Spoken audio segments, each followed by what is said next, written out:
निश्चित भाव में आप देखुं सार प्रति भल पाइबा 4.5 कोटी ओडिया हृदय में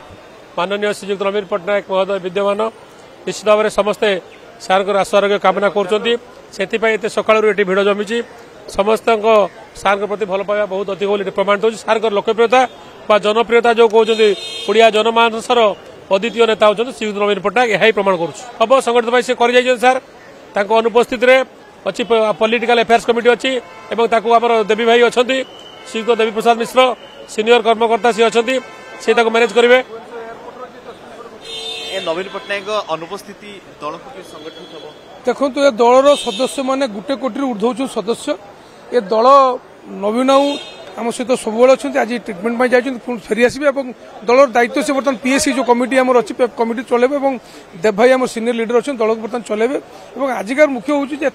हजार हजार संख्यार समर्थक आसछन्ति भल पाई नवीन को गोटे शुभेच्छा देले जे भल होई ट्रिटमेंट आसतु और ओडिशार जो प्रगति काम करते करंतु एवं ता सहित महाप्रभु को अनेक आशीर्वाद ताको ऊपर अच्छी सुस्थ होकर फेरबे और पुणी मुख्यमंत्री आज आम दावा दिए कहूँ पुणी ओडिशार मुख्यमंत्री हे लोक को शासन सहित व्यवस्था पहुंचाइबे। देखो सरकार जो मैंने अच्छा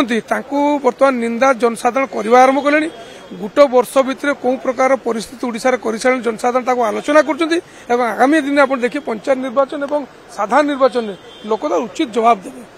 जदि वर्तमान कथा देखा गोटे दल में गोटे मंगुआल रे सभापति रे सी जमी संभाली पारे सब कमिटी ठीक भाव में दायित्व जो दिखाई काम ठीक भाव देखु बर्तमान गोटे वर्ष है दल संगठित होती जो मान को जो दायित्व दे खूब सुंदर भाव से दायित्व तुलाऊँच जो जगह असुविधा होची पीएससी पाखे आम पहुंचुँ समाधान करुँ वर्तमान विरोधी दल हिसाब से आमर जो भूमिका अच्छी सरकार को आखि खुलिया जो प्रतिश्रुति लोक मान से पूरण करूँ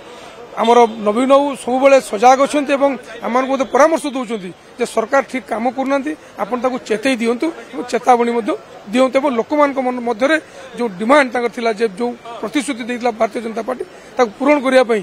से आम कहते लोक कहतु नहीं कि काम करना जनसाधारण आज चाहते जो प्रतिश्रुति देते पूरण करूँ।